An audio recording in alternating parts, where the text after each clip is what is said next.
Welcome to Crime, Corrections, and Culture. I'm your host, Michael Liebowitz. My co-host, Persephone, is here. We're a brand new week. Last episode covering Inside the Criminal Mind. And with that, just Persephone, get to it. Please don't forget to follow us on Twitch and find all the shows on Spotify and check out the website and become a channel member. Um, yeah. So this is a continuation of last week. We were talking about the last chapter of Inside the Criminal Mind, or the last two chapters. So the last two chapters stay unchanged from the 1984 version, and it's really the last two chapters were sort of like a case study on this dude named Leroy. You know what Leroy didn't get, though? Super chats and super stickers. And we really like them. Okay, go ahead. We do like them, and they're a good way to show appreciation and support for the channel that puts out such great, interesting, fun content. All Anyway, right, get to Leroy. okay, so Leroy was a criminal, and he went through Yochelsen's program, which we discussed was like really intense and 5 days a week and blah blah blah blah. So I had started asking you some questions last week, and I had more. I don't remember what we covered. So I'm just going to go through some of the things. If we spoke about this last week, blame me. Repetitiveness is all right. Go ahead. So I don't know if I did ask this, but Leroy talks about, and they talk about, having to go from one extreme, which is like not giving a fuck about anything, to another, which is constantly monitoring your thoughts and everything, trying to become a different person. And that was really hard for him because he said it felt excessive. That's Mm-hmm. the words that he used. He says it feels excessive.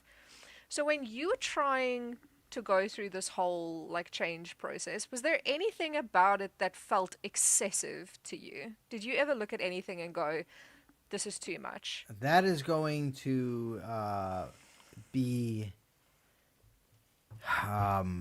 dependent on what you mean by excessive. Well, Right? It was a lot. It was hard. Did I think, wow, this is excessive? Well, if I thought it was excessive, I wouldn't do it, right? Because by definition, excessive is too much. So if I thought it was too much, I wouldn't do it. But it was hard. It was a lot of work. But I knew it was necessary. so Leroy didn't have to do the program, right? He was technically a free man. He chose to do that program, and Yeah. he acknowledged that he found it excessive. So I guess what I'm asking, like, what were the things that you looked at? Yes, it was worth it, and yes, you knew you had to do it, but what were the things that felt, whatever the step down from excessive is, like Nothing. almost excessive? Nothing. Nothing. No.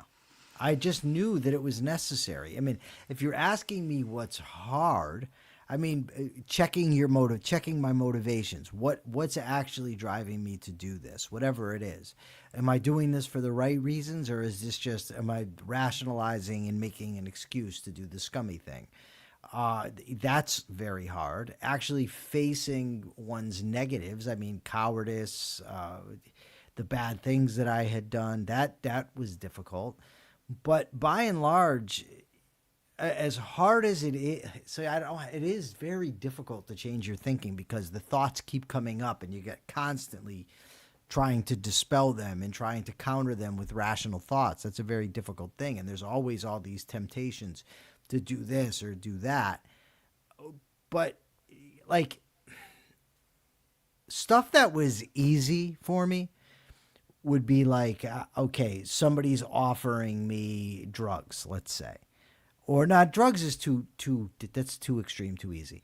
Somebody offers me, let's say, cheeseburgers that they stole from the chow hall. You know, it's not hard for me to turn down once because that's actually the easier stuff because it's obvious, right? When something is obviously wrong, that's easy. It's when you're not really sure. And when it's in, like, I'll give you an example. So the counselor that that worked in the facility, the addiction services counselor that got our program, Brett and my program, up and running. He was going to make me copies. I believe the copies were for various types of psychotherapy, like existentialist therapy, cognitive behavioral therapy, reality therapy, that sort of thing.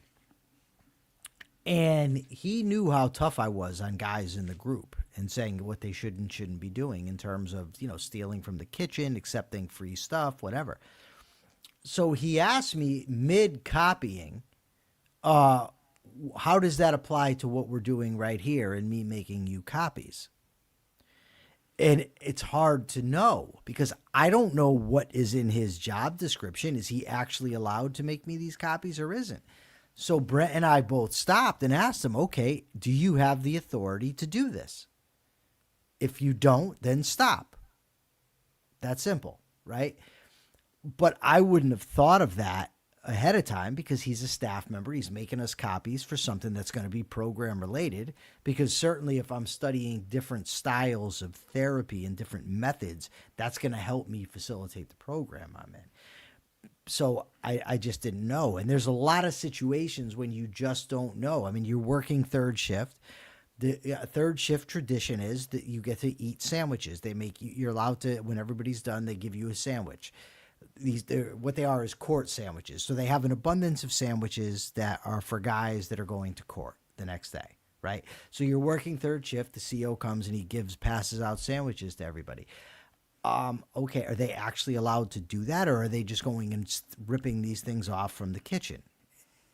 You don't know, right? It's hard to know. Those are things that are kind of difficult, but when it's obvious that something's wrong, that's easy. See, Hey, pipe down, dog.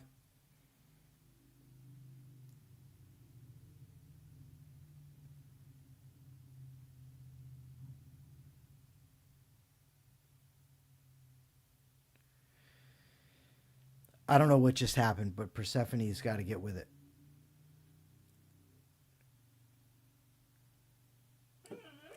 my dog is having an existential crisis. I'm sure it's not, but okay. Okay, everything's fine. There was a cat outside. My dog does not Okay. like cats. Okay, So I just want to say, so you have to understand something. This is, I don't know how to sort of explain this. It's not an easy task, but you have to monitor your thinking constantly, your thinking and your actions, right? So, am I doing this for the right reason? Am I not doing it for the right reason? Because you don't want to be giving in to bad motivations, right? Even if the action looks like a good action, if you're catering to bad motivation, you might just be reinforcing that. So you constantly got to monitor. And then you have to learn that, if it's a matter of doing the right thing, if you've objectively assessed something's the right thing, even if your motivation's mixed, you should still do it. You don't want to elevate your feelings above the logical conclusion. It just takes a lot of work, a lot of learning to train yourself in introspection, etc. When did you read Inside the Criminal Mind? I in your believed, I think change? 2004, but it How long might have been 2005, but I think 2004. How long had you been in prison? 7 years? How long were you into your change journey? 2004, I decided to change. May So 3 years. 2004 was the last time I did heroin. I stopped smoking weed. I stopped gambling, everything. So I'm curious so I had said that you kind of went about this backwards, right? Because Yeah. in this book, they say you need to identify the errors before you can begin to change them. But you started changing before you knew what the errors were. But see, this is what it's not in this book. They've talked about that criminals that change, whether they know it or not, go through the same process. Right. They also talk about how guys won't even be able to name the errors, but they're correcting for them. So, for instance, I knew before ever reading that book that I had control issues, right? Mm-hmm. And I began to understand why. I don't remember the exact timing, but I don't need to be able to identify that as power thrusting to understand what I'm doing, that I'm trying to control other people. I also understood that I constantly made myself into a victim, and that wasn't, in my interest to do. I didn't know it was a criminal thinking error identified as victim stance, but I knew I did it, and I knew I had to take responsibility for my own life. I knew I knew I was lazy, in that I had to overcome that. I needed to learn a work ethic. You understand? So, although I'm not identifying these things as criminal thinking errors, I'm identifying problems with myself that are part of the criminal personality. So my question was actually like, after you'd gone through, 3 years of trying to become a better person, and you read this book, like, what was it like to see the vocabulary for the things that you were Well, hold experiencing? on. So, first of all, my back itches, so I'm scratching my back with a pen. It wasn't 3 years. It would have been. I decided to change in 2004. So if I read the book in 2004, early 2005, it doesn't really matter. I It's I don't know still why I thought you said 2007. no. You asked me how long I'd been in prison. I said 7 years. Okay. So Blame the antibiotics. okay, we'll blame the antibiotics.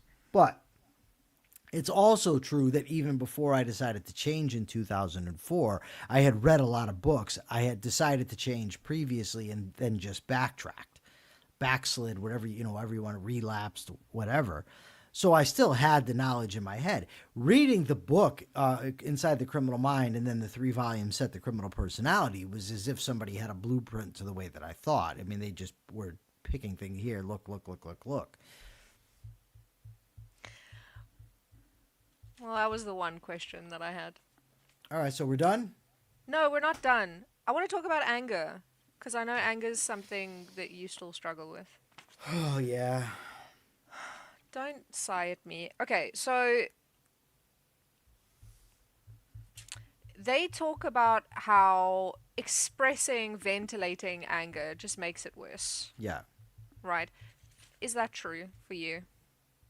Well, I mean, this isn't just their theory. I mean, if you look up, in psychology, the studies that have been done on catharsis, in the Freudian sense, it doesn't work. No, it does. It just exacerbates things. Expressing anger, like the idea that you go punch the punching bag type thing to vent your anger out, just makes it worse. It doesn't get it better. No, and it makes sense if you look at it from the perspective of habits, right? That if you get in the habit of expressing anger, if that's your method of dealing with it, of expressing it, then it becomes a habit, and you've got a problem, right? Yeah. Anything more to add there? I don't know what you're looking for. I don't know. I just the whole anger thing to me is really interesting, and also it's something that you bring up a lot. Well, it's an issue that I still deal with. Now, here's the thing. Nowadays, when I get angry, I get over it very quickly. It doesn't like permeate me for a day, like it used to. My going baseline when I was younger was anger. You know what I mean? I was always anger, let's say here, and then if I lost my temper, it would, go off the screen. But baseline anger was there always. So what have you done? What have you done to like make that less to improve your anger baseline? Does that make Well, I sense? mean, I for instance, I've read a lot on the subject, including the book "The Cognitive Basis of Anger, Hostility, and Violence" by Aaron Beck, and he talks about the different thought distortions that give rise to anger, personalization, mind reading, filtering out the good stuff, the good things in life, magnification, making more out of things than what they really are. And once I was able to know that these are things that I was doing, then yeah, I was able to train myself in a large part to not do them. It doesn't always work. I don't always employ them, but I do pretty well. I Well, don't none of know that. about I don't know about the lower testosterone on baseline anger. I'd imagine so, but I was doing away with these things long before the testosterone started to give way. Yeah, angry, entitled, controlling. You are none of those things. Well, angry and controlling still a bit. Not in a noticeable way, you know what I mean, to most people, but I notice it. I know the stuff's still there. I liked Mr. Valley way better. Yeah, it kind of reminds me like Valley Girl. Oh Okay, no. what? So going back to Leroy, like he made like a shit ton of mistakes in the beginning, right? Yeah, of course. Stealing sips of beer, going out when he wasn't supposed to, saying like, well, I'm not perfect, but he had this really intensive program where like Yochelson would point out every minute thing that he had done wrong. Yeah. But you didn't really have that. So like what was it Well, I like? did. What I didn't have was Yo- the phenomenological reports that they had. I did have people in my life to tell me when I was fucking up. yeah, but you didn't have 5 days a week of 6 hour sessions of this kind No, of that's thing. true, but I did have a cellmate for, a good 16 hours a day that we did this for each other. So I don't know if that's better, but I don't know if it is better because it's he not wasn't. controlled. It's not controlled. And there's other factors that come into play when you're friends with somebody that don't come into play when you're a therapist. I mean, your emotional connections, that sort of thing. But he was a criminal as well. So it's two criminals Well, trying to help each other better themselves well, versus.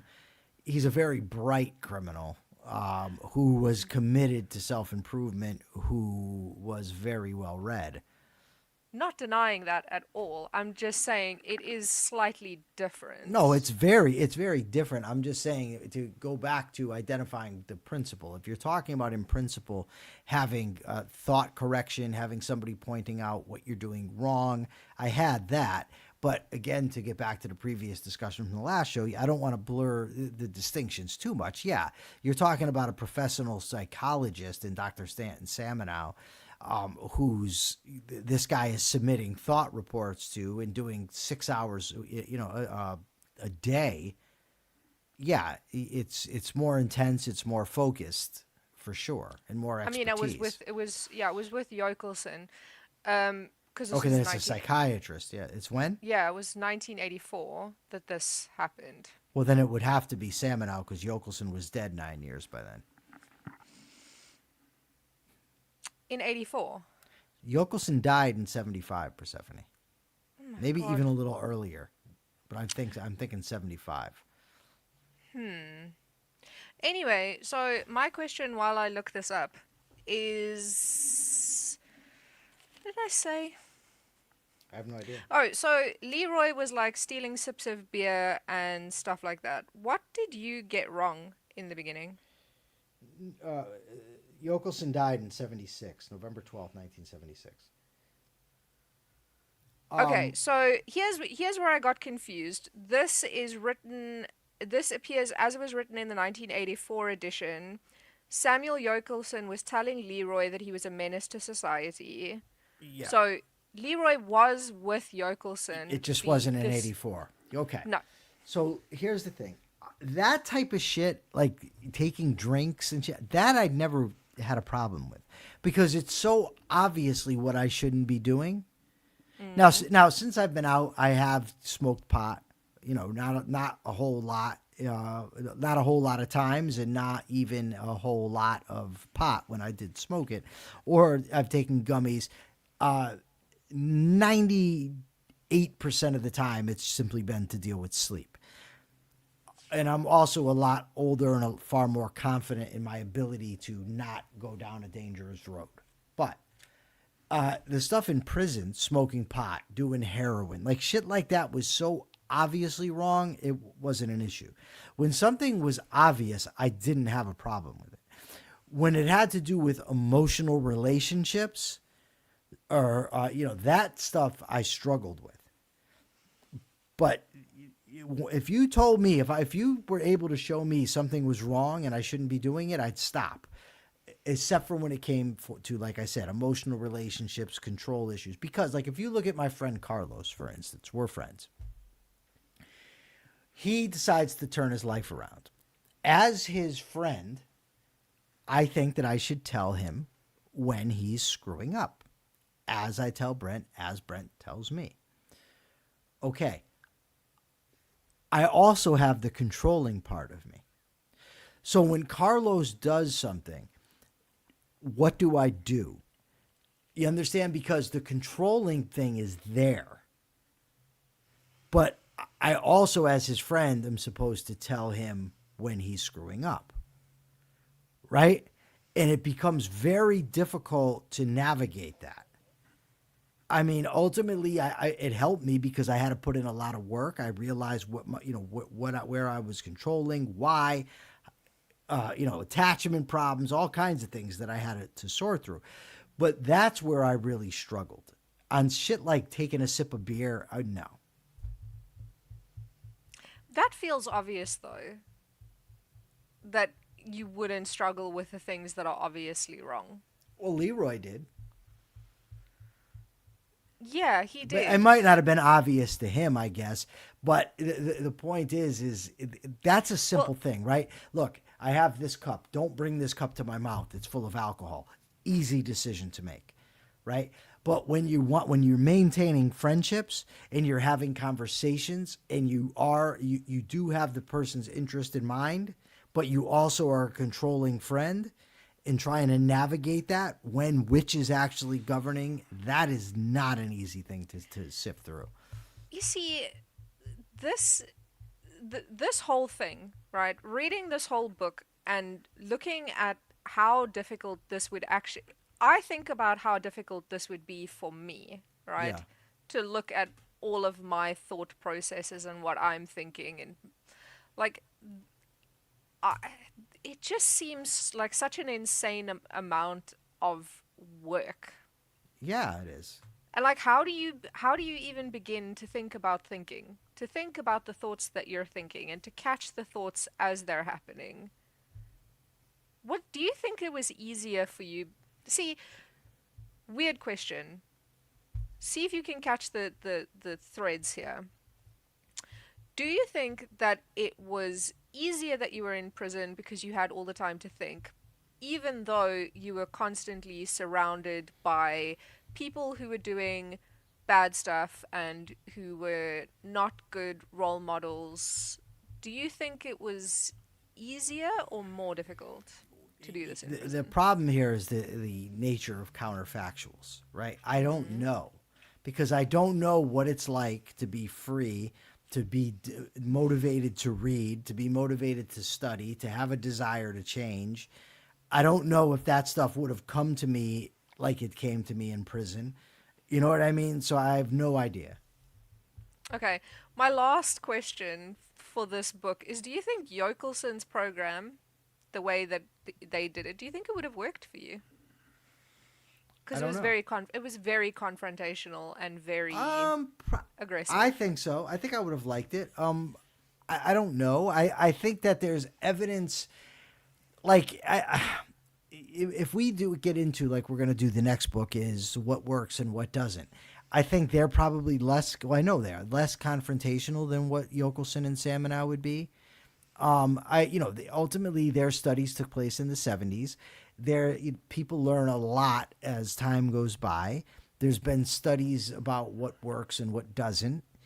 And so there's other things that could have worked as well. I think the core stuff about identifying your problems in thinking and altering those thought processes, I think are true. I think that needs to be done. Do I think it needs to be done the way they did it? No, I don't.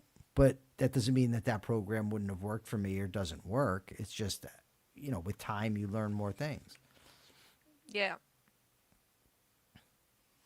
That's all the questions that I had.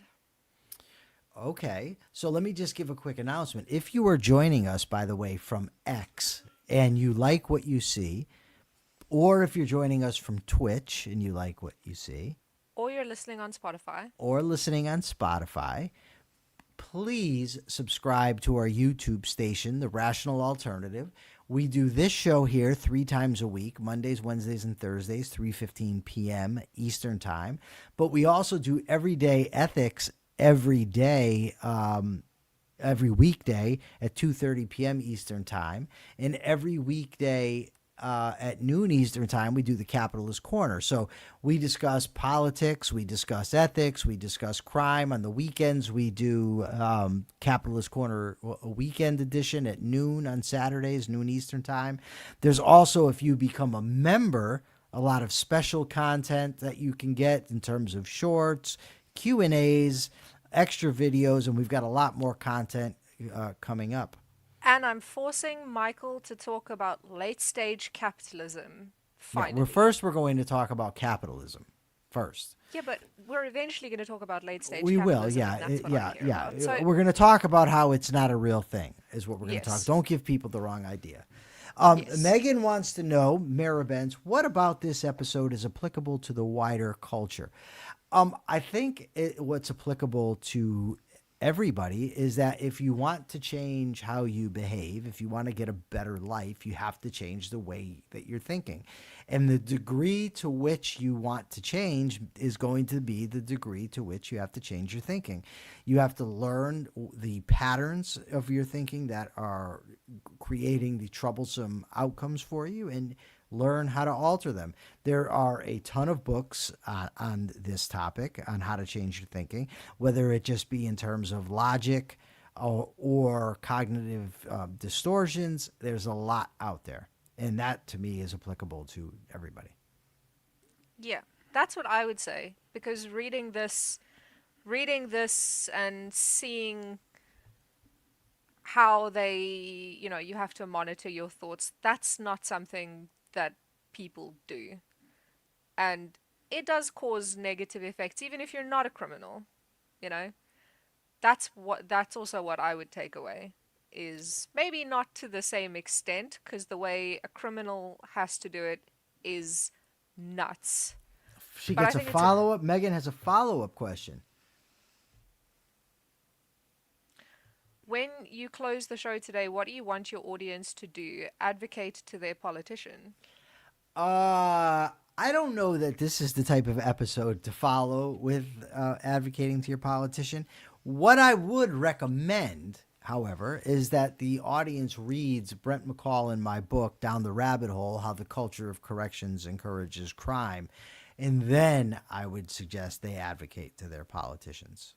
They're representatives. I don't think they own politicians, but there are politicians that represent them. Go and watch the first couple of episodes of Crime, Corrections, and Culture, where we discuss in detail. Yes, go back to the beginning. Go back to the beginning and listen to it all again. And after this, we're going to be reading What Works and Doesn't in Reducing Recidivism. And reducing recidivism. In case anybody wants to read along. Awesome. And thank you, Nicole, for already doing that. And thank you, audience, for joining us today. We'll be back again here Wednesday, 3:15 p.m. Eastern Time. Until then, take care of yourselves.